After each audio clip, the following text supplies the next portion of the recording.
a staged UFO attack on Earth. We have been preconditioned by all the media for the past couple of decades to slowly but surely start accepting the existence of aliens and UFOs.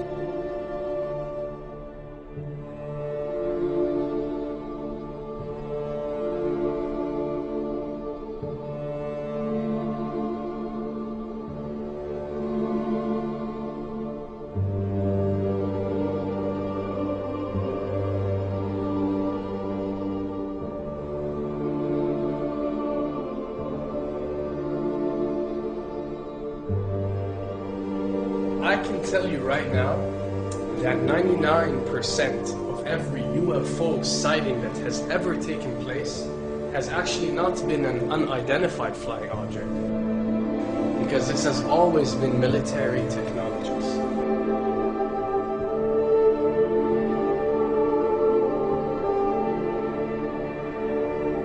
Another thing I'd like to point out is surveys and questionnaires.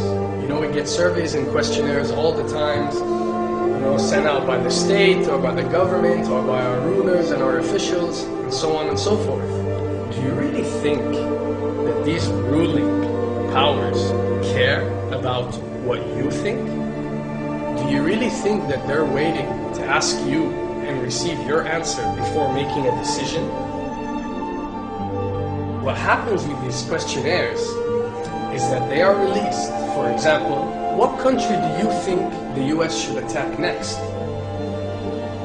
And if it yields back results like 70% of the US population believe Iran is the next country that should be attacked, this is actually a study conducted for the effectiveness of the media propaganda that they are using. So when they get such results, they look at it and they be like, all right, amazing.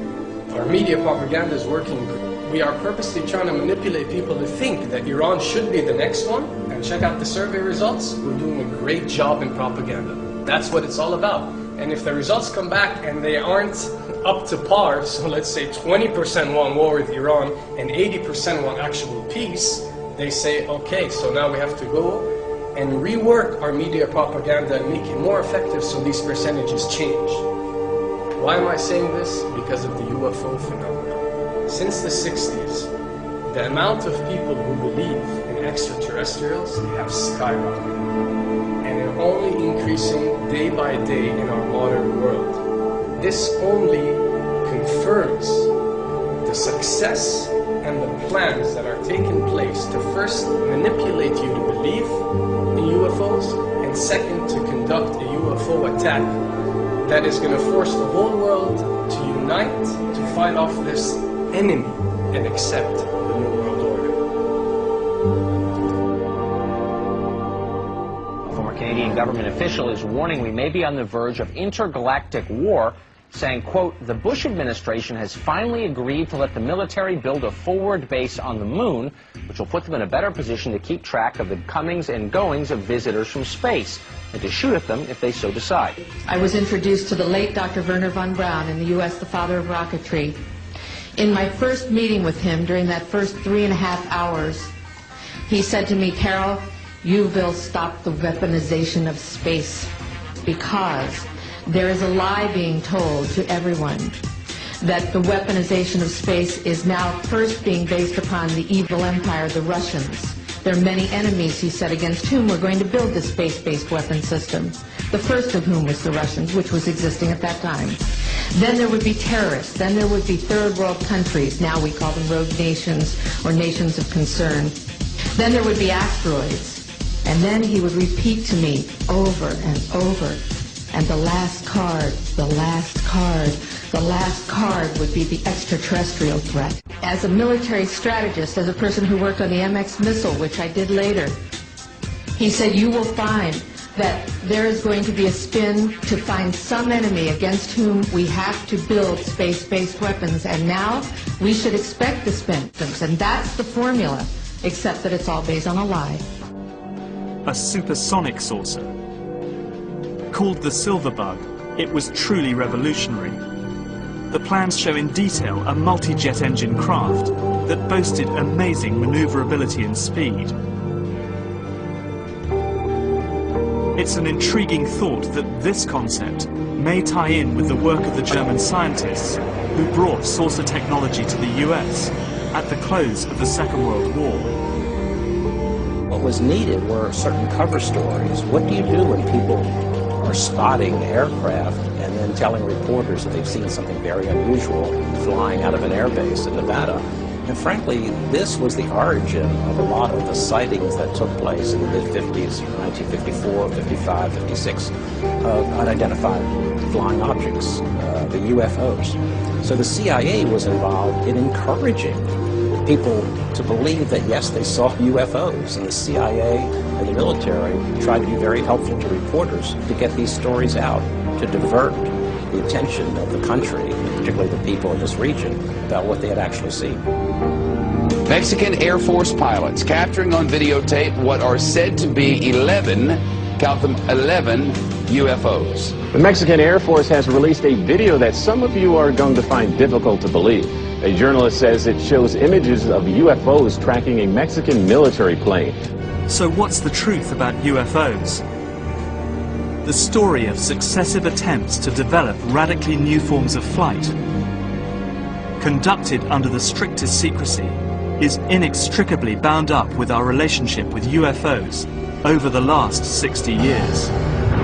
Whether it's Allied pilots buzzed by strange balls of fire in 1942, or the Roswell incident 5 years later, there is a strong case to be made that secret military technology offers a convincing explanation for many UFO stories. Anytime the government has secrets that they can keep from us, they can manipulate us by those secrets. In essence, they still remain 25 years at least ahead of us in technology, information, and knowledge, and secrets, and they are using them against us.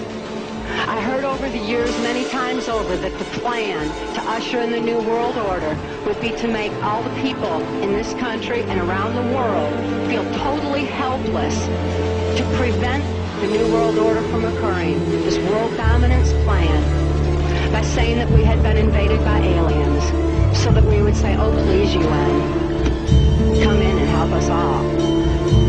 So bear in mind that there is a plan, orchestration, to get people to be submissive through the secret technology and information that they're keeping from you under the blanket of a so-called National Security Act.